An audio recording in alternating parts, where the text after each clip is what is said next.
তরমুজের খোসা কখনোই ফালাবেন না। তরমুজের খোসাটাও আপনি কাজে লাগিয়ে নিতে পারেন। হ্যালো এভরিওয়ান, আসসালামু আলাইকুম। সবাই কেমন আছেন? চলে আসলাম আজও একটা ব্লগ ভিডিও নিয়ে। আজ রান্না করে দেখাবো তরমুজের খোসা। এই তরমুজের খোসাও কিন্তু ফালানো যায় না। এটাও যদি আপনি সুন্দর করে রান্না করতে জানেন তাহলে খেতেও অনেক মজা লাগে। আমি একটা আপুর ভিডিও দেখেছিলাম তরমুজের খোসা রান্না করতে। আর এই খোসা রান্নাটা আমি অবশ্য অনেক ছোটোবেলায় খেয়েছিলাম। আমার অতটা খেয়াল নেই। শুটকি দিয়ে দাদি রান্না করতো, তো আর সেইভাবে কখনোই আর খাওয়া হয়নি। তো আমি দেখলাম ভিডিওতে একটা আপু এই তরমুজের খোসাটা এত সুন্দর করে রান্না করেছে, আর আমার দেখে তো অনেক লোভ লাগছিল যে আমিও রান্না করে খাবো। তো আর কি, যেই কাজ সেই কথা, আমিও আজ রান্না করেই ফেললাম তরমুজের খোসা। যেই তরমুজের খোসাটা অনেক মোটা হয়, এই তরমুজের খোসাটা রান্না করে খেতে ভীষণ মজা লাগে।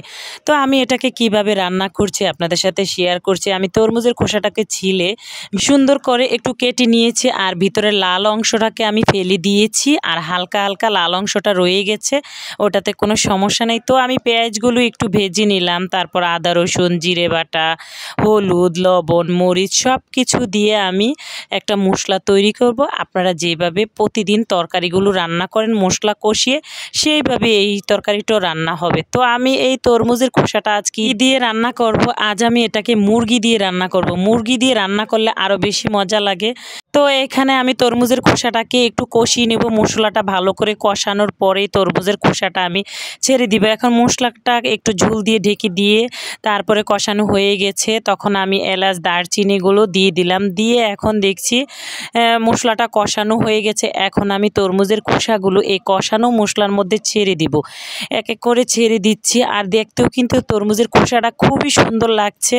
তো রান্না করতে করতে ভাবতেছিলাম যে খেতে জানি কেমন হয়, ভালো হয় কি না। তো এই ভাবতে ভাবতে তো রান্না হয়ে গেল, আর কাটাটাও কিন্তু অনেক সুন্দর হয়েছে। অনেক সুন্দর করে আমি কেটে নিয়েছি, আর একটু একটু হালকা সবুজ সবুজ দেখতে কিন্তু ভীষণ ভালো লাগছে।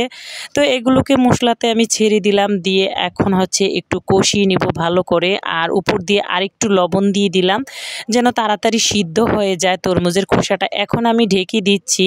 ঢেকে দেওয়ার কিছুক্ষণ পর আমি ঢাকনা উঠিয়ে দেখছি যে তরমুজের খোসাটা অনেকটাই মিশে গিয়েছে, প্রায় সিদ্ধ হয়ে উঠেছে। আর মুরগির মাংসটা কিন্তু আগে থেকে কষিয়ে রেখে খোসার সাথে দিলে বেশি ভালো লাগে। তো আমি কি করেছি, মুরগির মাংসটা আগে থেকে কষিয়ে রেখেছি। এখন খোসাটা সিদ্ধ হওয়ার পর আমি মুরগির মাংসটাকে ছেড়ে দিলাম। ছেড়ে দিয়ে কিছুক্ষণ নাড়াচাড়া দিয়ে এগুলোকে ভালো করে মিক্স করে আর একটু কষিয়ে নিব হালকাভাবে, যেহেতু মুরগির মাংসটা আগে থেকে সিদ্ধ করে রেখেছি। আর মুরগির মাংস কিন্তু পর্যাপ্ত পরিমাণ মশলা দিয়েছি, তার জন্য আমি এই কষানোর মধ্যে মশলাটা কম ব্যবহার করেছি। তারপরে দিয়ে দিলাম ঝোল।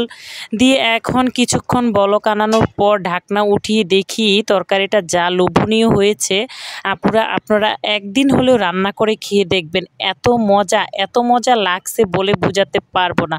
তো আজকের মতো তরমুজের খোসা রান্না আমার হয়ে গেল।